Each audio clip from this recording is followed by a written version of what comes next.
March 31st was supposed to be the deadline to sign up for Obamacare, and the site was riddled with bugs and crashes and just about every other problem you could have, so much so that when some people in California resorted to calling the hotline number, they were connected to a sex line. Yeah, that happened. And in fact, when my producer told me, I didn't even believe him. The Obama administration had high hopes for a rush of millennials to come sign up for Obamacare at the very last minute, as young people these days are known to do. But the young people they needed to make this system stay afloat were headed off to spring break parties. Bad timing.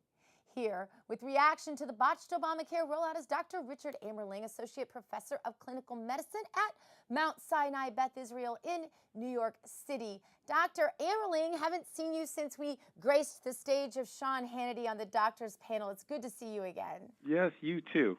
All right. I guess I want to start with the series of mishaps and accidents and train wrecks that have been Obamacare. Has there ever been, Dr. Amerling, a rollout of a major program such as this that has been this bad? It almost looks intentional. I can't remember anything being quite this bad. Yeah. I wasn't really around when they rolled out Medicare. I mean, I was around, but I wasn't practicing. I wasn't around when they rolled out Medicaid in that respect either. But, you know, government is institutionally incompetent to do almost anything on a large scale. When you think about it, I think we've been brainwashed by shows like 24 or maybe The West Wing that create this myth of governmental competence. They are incompetent of getting anything big done. Mm-hmm. They can't even really do their core functions, such as national defense. You're thinking about, did you ever see the movie The Path to 9/11? I mean, no. This was put on television years ago and then pulled off because the Clintons pressured them. But it shows a breathtaking example of governmental incompetence. And it's not the people that are the career workers who are doing their jobs. It's the people who are higher up, the bureaucrats who are making the political decisions that frustrate the people down working in the trenches. So I'm not surprised to see this level of disaster. I was, in a way, predicting that things would be horrendous, but they can't even put together a website. They have no information about how many people have actually paid their premiums. They can't tell us how many of these people were previously uninsured. They can't tell us how many of the new Medicaid enrollees were already eligible for Medicaid. It's a complete disaster. And of course, they're just lying through their teeth to try to cover up their massive incompetence. It really is amazing because I think back, like if I can admit something big here, we were wrong, Dr. Amerling. I think folks like you and I and others that I know have been out there, others especially related to either the mental health or medical professions, have been warning for a long time what a disaster this was going to be, especially for patient care. But Dr. Amerling, I have to admit that we underestimated how bad this was going to be, don't you think?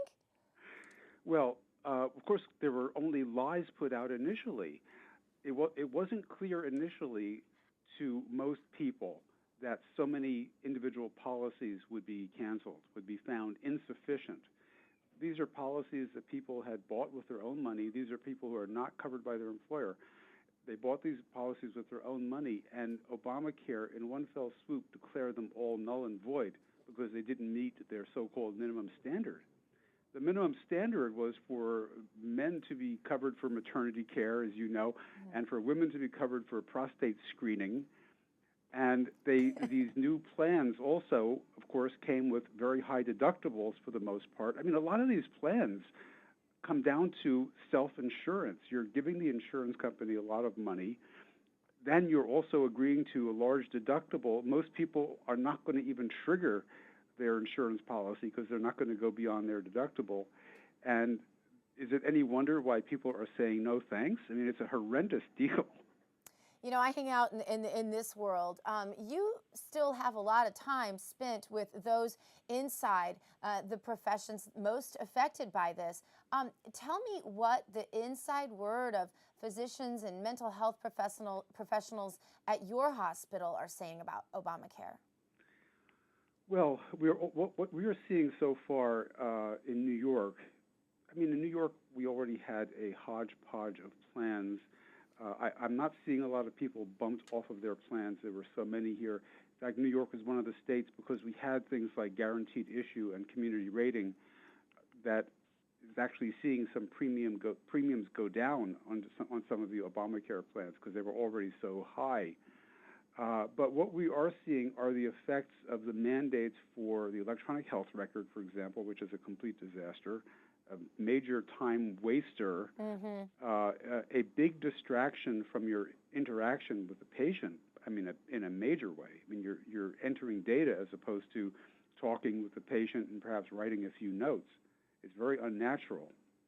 So that's what we're seeing so far. People are very concerned that we have some sign-up desks outside the clinic where I'm working right now that have been thronged the last couple of days, people rushing to beat the so-called deadline. And, of course, we've had changing deadlines, and that's another big feature of this so-called law that changes by the minute. Yeah, there really aren't a lot of absolutes in this other than you are absolutely going to have this imposed on you one way or another. But there's no absolutes as far as the accountability on the part of the implementers. Not at all.